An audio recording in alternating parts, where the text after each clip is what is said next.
Aujourd'hui, nous vous emmenons dans les coulisses d'un projet immobilier exceptionnel.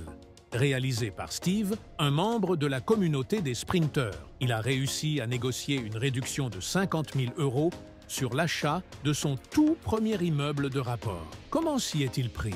Quelles stratégies a-t-il utilisées pour convaincre le vendeur d'accepter une telle offre? Dans cette vidéo, nous partagerons avec vous toutes les étapes de la négociation jusqu'à l'agencement prévu pour maximiser la rentabilité de cet immeuble. Restez bien jusqu'au bout pour découvrir le parcours inspirant de Steve et ses conseils pratiques pour vous lancer dans l'immobilier. Alors, est-ce que tu peux te présenter pour les gens qui te découvrent pour la première fois du coup? Ouais, comme tu l'as dit, je m'appelle Steve, je suis consultant informatique. Initialement, qu'est-ce qui a fait que tu as voulu te lancer dans l'investissement immobilier alors? C'est quelque chose dont j'ai toujours eu en idée, mais je n'avais pas les connaissances pour pouvoir m'y lancer. Et donc, je vais comme ça en disant, là, je vais commencer potentiellement l'année prochaine. Chaque année, je leur envoyais quoi. Ouais. Voilà. Après, je suis tombé par hasard sur tes vidéos sur Internet et je me suis dit, bah, pourquoi pas. Je n'avais aucune connaissance pour pouvoir me lancer dans l'immobilier. J'avais comme idée, c'était juste me dire, OK, j'achète un appartement, je mets en location.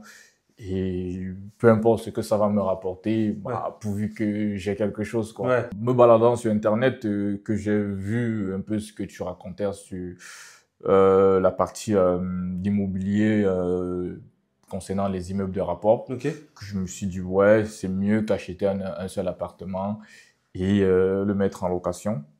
Et je regardais aussi certaines vidéos qui préconisaient beaucoup plus d'acheter des immeubles qui peuvent être subdivisés, quoi. En termes d'achat, le bien t'a coûté combien? En termes d'achat, le bien il m'a coûté 70 000. Ok, mais du coup, toi, quand tu as trouvé ce bien-là, il était déjà 70 000 ou c'est toi qui as négocié? Non, je l'ai trouvé, il était à 120 000.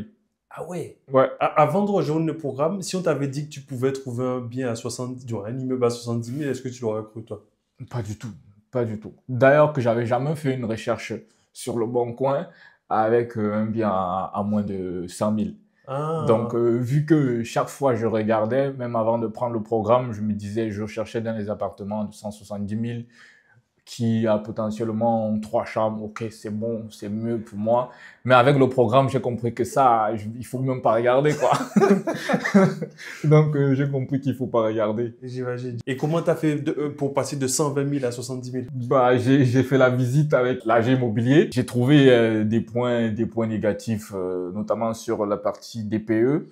Et j'ai aussi demandé les raisons pour lesquelles le bien est vendu. Il se trouve que le propriétaire, aujourd'hui, elle est décédée et que les enfants, voilà, n'en ont plus besoin parce que eux également, ils sont déjà dans leur propre logement dans d'autres villes. Ouais. Et quand j'ai fait cette proposition-là, même l'agent immobilier, il m'a dit, ça va pas passer. Mais je vais essayer. Voilà, c'est une proposition, je prends. Il faut de toute façon que j'en parle au propriétaire. Ouais. Et il me dit, bah, j'espère. Mais après, il m'a appelé pour me dire, ce n'est pas passé. Mais il me dit, vu qu'elles étaient deux qui avaient hérité du bien, il faut cette précision-là, elles étaient deux qui avaient hérité du bien. Il y avait une qui était d'accord qu'on vende à ce prix-là et une qui n'était pas d'accord. Donc maintenant, la balle était dans leur camp, on leur revenait à ce qu'ils puissent être départagés. Et apparemment, celle qui était pour que le bien soit vendu à 70 000 a pu convaincre sa sœur. Comme quoi, faut même pas se laisser, entre guillemets, distraire par l'agent immobilier qui te dit que non. Voilà. Si tu as ton idée et que tu estimes qu'il faut faire cette offre-là, ben, faut pas hésiter, quoi. Ok.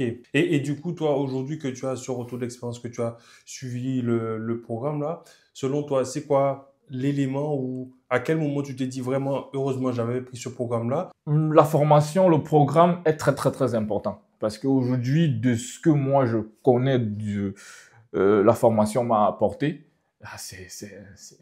je ne peux pas le quantifier, quoi. Je ne peux pas le quantifier.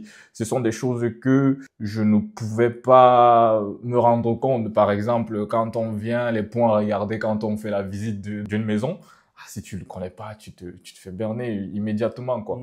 Et ça, ce sont les petits détails que le programme apporte. Comment faire des plans? Moi, je savais pas. Moi, je me disais, bah, une maison, elle est là. Il y a déjà des plans, quoi. Pourquoi me gêner? Mais non, dans le programme, on te montre comment qu'il faut faire des plans, comment subdiviser, les travaux, ce qu'il y a lieu de faire. Du coup, quand tu rencontres l'artisan, tu n'es pas à attendre, voilà, vas-y, t'es l'artisan, vas-y, fais le taf. Quoi. Je vois. Donc, tu apportes des solutions parce que tu les as eues dans la formation. Et ça, c'est quelque chose que, personnellement, je ne connaissais pas, que la formation m'a apporté. Je vois. Logement 1, ça va être celui-ci. Ok. On va mettre la salle de bain à cet angle. Ok. Et la cuisine va être dans ce coin-là. Après, il y a un second logement au rez-de-chaussée. Ok. C'est celui-ci. Ok. On va essayer de garder cette configuration-là. D'accord. Donc, vu qu'il y a déjà une cuisine, ancienne cuisine de ce côté, ok. On va juste faire tomber ce mur. Ok. Ce mur-ci. En fait, lui, le fait tomber, le repousser un peu de quelques centimètres pour qu'il soit de ce côté-ci. Et les toilettes seront là, comme ça. Ça, c'est notre logement 3. Ok. Voilà. Vous voyez, elle a la même configuration que celle en dessous. D'accord. Voilà, donc on va juste la garder en faisant tomber ce mur et on va le pousser. D'accord. Et il y en a d'autres ou c'est le petit tout? Ouais, il y en a. Il y en a un autre. Ok. Et en fait, c'est 2 pièces. Ok. On va faire tomber ce mur-ci. Voilà, pour faire un grand logement, il va avoir à peu près 25 mètres carrés, 26 mètres carrés par là. Et on va mettre les toilettes de ce côté. Ce logement-ci sera le logement le plus grand.